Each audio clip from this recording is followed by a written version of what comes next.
श्रीनाथ विद्यालय सोनकिरे येथे पारंपरिक पद्धतीने शालेय आषाढी दिंडी सोहळा अत्यंत भक्तिमय वातावरणात आणि उत्साहात संपन्न झाला।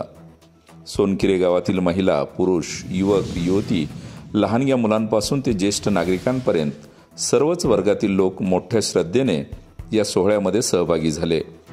दिंडी सोहळा सुरू झाल्यानंतर गावातील प्रत्येक चौकात रस्ते आणि घरांचे अंगण रांगोळ्यांनी सजले होते। पंढरीच्या वाटेवर चालणारे विद्यार्थी जेव्हा विठ्ठल रुक्मिणीच्या वेशात गावातून चालत गेले तेव्हा प्रत्येक घरापुढे दिवा लागला, ओवाळणी झाली। विठ्ठल रुक्मिणीचे दर्शन झाल्याचे गावातील भक्तांना आभास झाला।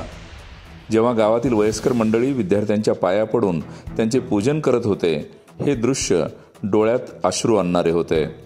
रिंगण सोहळ्यावेळी गावातील महिलांनी वय विसरून फुगड्या घातल्या।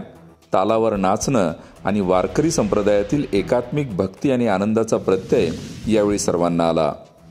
आपल्या गावकऱ्यांनी जी नाळ शाळेशी जोडली आहे ती नात्यांपलीकडची आहे।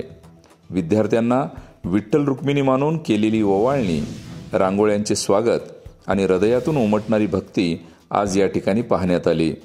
खरी रंगत तर त्यावेळी आली ज्यावेळेला गावातील माळकरी, वारकरी, भजनी मंडळींनी आपला अमूल्य वेळ शाळेसाठी दिला। आपली मुले आपल्या संस्कृतीला जपत असल्याने पालक वर्गातून विद्यार्थ्यांचं कौतुक होताना दिसलं।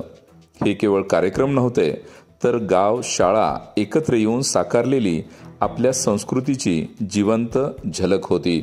शाळेतील सर्व शिक्षक, शिक्षकेतर कर्मचारी हा सोहळा दिमागदार करण्यासाठी आपले कौशल्य त्यांनी पणाला लावले।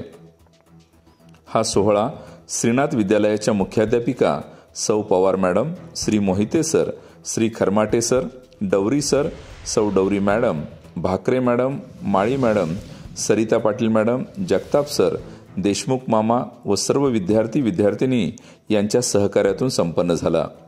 शेवटी शाळेच्या प्रांगणात दहीहंडी फोडून सर्व उपस्थितांना प्रसाद वाटण्यात आला।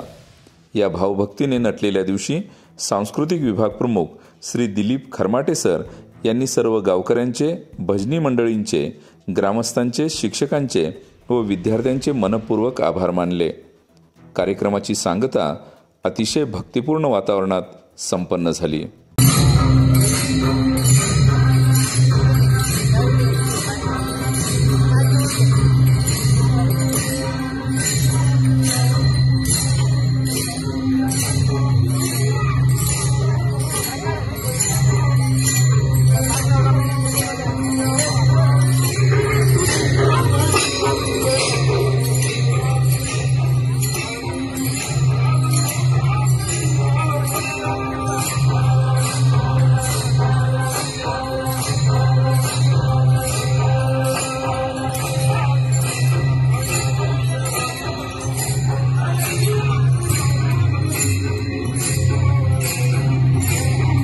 चला